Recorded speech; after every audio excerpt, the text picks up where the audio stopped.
Hope is quite a profound feeling. On one hand, if it's realistic, it's likely to lift us up and keep us moving forward. On the other hand, if it's a false kind of hope, it will only delay the inevitable frustration and disappointment.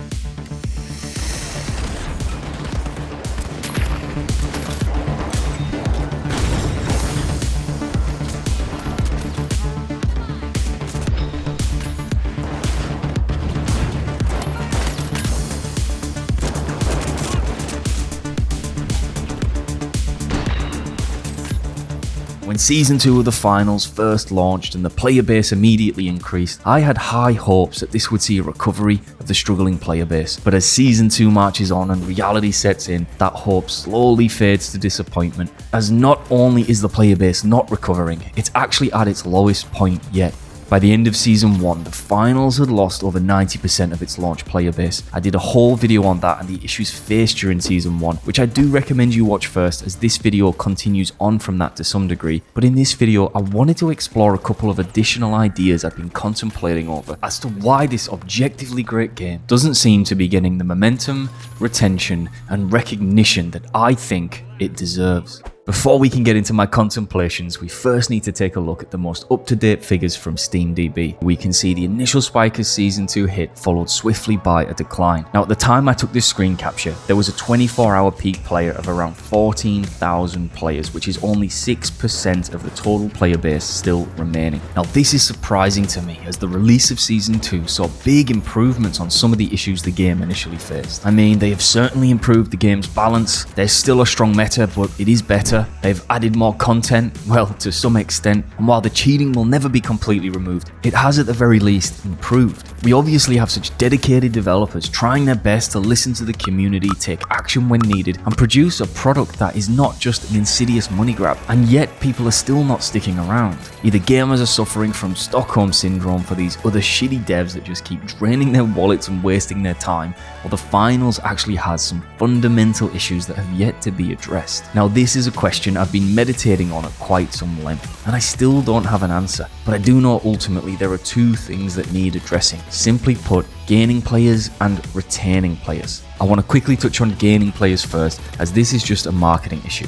Marketing is the practice of promoting your product by first understanding your target audience and then communicating the value of your product to that audience. Now, I'm not sure about any of the details surrounding the marketing budget or the marketing strategy for the finals, but anecdotally I can say that I spend a fair amount of time online, and on paper I'm a good candidate to receive the marketing, and yet I've seen nothing.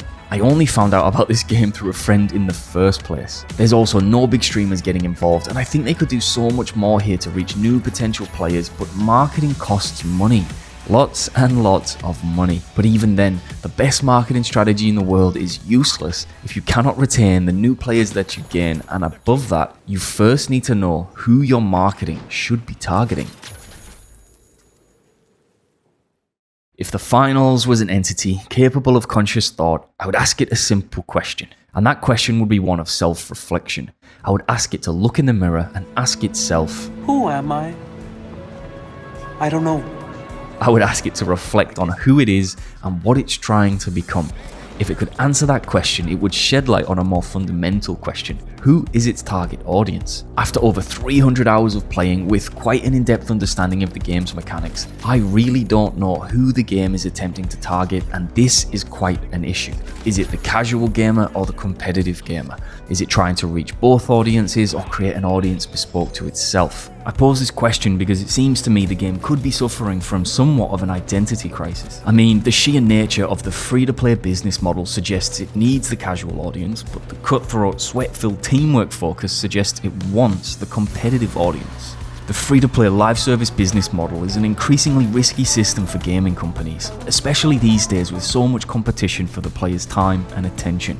As the word free in the title suggests, there's no upfront cost to the player, but that means there's no upfront revenue to the developer. You have more people downloading your game, which is great, but unless you're peddling skins, downloads alone won't pay the bills. It seems logical to me to say the casual market holds the majority share by sheer numbers, whether they are playing casually alone or casually with friends. Casuals are needed for the bulk of your free-to-play player base. The more casuals you have, the more money you will make. The more money you make, the longer your free-to-play live service stays alive as a service. The highly competitive or the sweaty players of the world, however you want to phrase them, are by their very nature the few, and the few can't pay for the needs of the many. Now, it is ideal to have both of these player archetypes in your game, but currently in the finals, I feel the game is especially alienating towards the more casual player, and this alienation is increased significantly if you are, as a lot of casuals are, solo. To help illustrate what I mean, let's take a quick look at the average new player journey to the finals. Whether you're casual or competitive, or like myself, casually competitive, when you first start playing the game, you're introduced to an aesthetic, fast-paced, dynamic game with a fresh new take on the FPS genre. Things might feel familiar to you in some understated ways, and the gameplay is both exciting and engaging, with virtually something new to experience every minute that goes by. Things are constantly breaking, buildings are shaking, coins are exploding, gas is corroding, canisters are hurtling, heavies are turtling, lights are flashing, lights are dashing, mediums are bouncing, announcers are announcing, darts are detecting, goo is erecting, meteors are showering, pots are flowering, aliens are abducting, and the environment itself is deconstructing. The whole thing is a novel, highly stimulating, dopamine-infused affair, and it's exciting, but more than all that, it makes the game extremely fun even when you're losing. The new player has low expectations on themselves to do well because they're a new player. Low expectations with highly novel, highly stimulating gameplay is almost the purest form of gaming there is. And as a new player at this point, congratulations, you are currently balls deep in the honeymoon phase. Now, if you have friends to play with, this honeymoon period can last indefinitely because the game is built for teamwork. But if you're a casual solo, well, buckle up buddy, because not only is the honeymoon about to end, but your brand new wife is about to walk out the door with the local bartender. One contestant is trying out how much damage those walls can take. At this point, I think I know what you might be tempted to say. But look, they just have to get good. I hear you. And to that I would say, the pace and dynamic flow of the game coupled with the almost random RNG nature of play means that great players are not born, but they are forged. They are moulded within the crucibles of chaos. Those who learn to adapt, think outside the box, make decisions on the fly, and straddle that line between chaos and control, well, these make the best individual players. They learn to switch between being proactive about what they can control to becoming reactive about that which they can't. Skill is more than just mechanical aim in the finals. True skill is like a mindset, and it's one that takes time to develop. But I stress, even players that have reached this level of competency still fail in the face of the team. To sum it up, you could say that once your knowledge and experience grows, so does your confidence, and along with the growth of confidence comes the hefty weight of expectations, and like an anchor you pull behind you everywhere you go, your own expectations to perform start to drag down on your ability to have fun. And once the futility of your actions are understood, this can breed resentment, and resentment towards your random teammates, resentment towards the game. Now, there are sometimes exceptions to this, like in this clip I'm showing you right now. I was solo queuing ranked, one teammate had already quit, and we were about to lose. In the dying seconds of the round, I managed to get a single kill, which was just enough points for us to qualify. But situations like this are very much the exception and not the rule. There's a quote, and it goes something along the lines of, "The lone wolf dies, but the pack survives." If there ever was an embodiment of this quote in virtual format, the finals would be it. Teamwork is not only desired, it is completely required. At this point in the video, I want to make it very, very clear. I'm not saying we should be ditching cash out or the teamwork based modes. Keep them. What I am saying is give the casuals and solo audience some more options. Give them somewhere else to go to practice different loadouts, movement techniques, gameplay mechanics. If they want to go and sit in a corner as a sniper the whole map, give them an option to do that without their teammates resenting them for it. Give them somewhere to go after a long day at the office where they don't have to face 3-stack GigaChad Spartans that have been running custom games all day practicing meta strats. Give them somewhere else to go other than just the exit.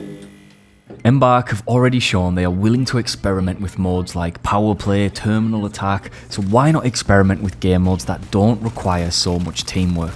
I spoke about Embark's design philosophy in my last video about it being centered around player choice. I have a hunch that if they lean into this philosophy and give more options to the casual market, the knock-on effect will mean you will keep the casuals happy and the competitive scene will thrive. In other words, you can have your cake and eat it. Just don't bite the hand that feeds you. Guys, I'm not a developer. I'm not anyone actually. I'm a small fish in an ocean-sized pond, and what the hell would I know? The ideas I put forward are nothing more than contemplations, and all the criticisms are constructive and said with love. I don't have all the answers, nor do I pretend to, but I do have one thing. I do have hope. I have hope in the game, I have hope in Embark, I have hope that we will see the finals reach its full potential one day. But whatever comes to pass, and whatever that potential may be, only time will tell. That's going to be it from me for now, guys. Thank you for watching. Thank you so much for all your support in my last video. If you're new to the channel, you should know that as much as I do love the finals, I am not, and I have no intentions of being, a finals exclusive YouTuber. I enjoy a variety of games, and I make a variety of videos on the games I enjoy. So if you enjoyed this video and want to see my take on other games, then subscribe and come with me on the journey. I am trying to grow the channel, and your support is greatly appreciated. If not, then thanks for stopping by. I do appreciate your time, and perhaps our paths will cross again at some point in the future. To everyone else, I'll see you in the next one.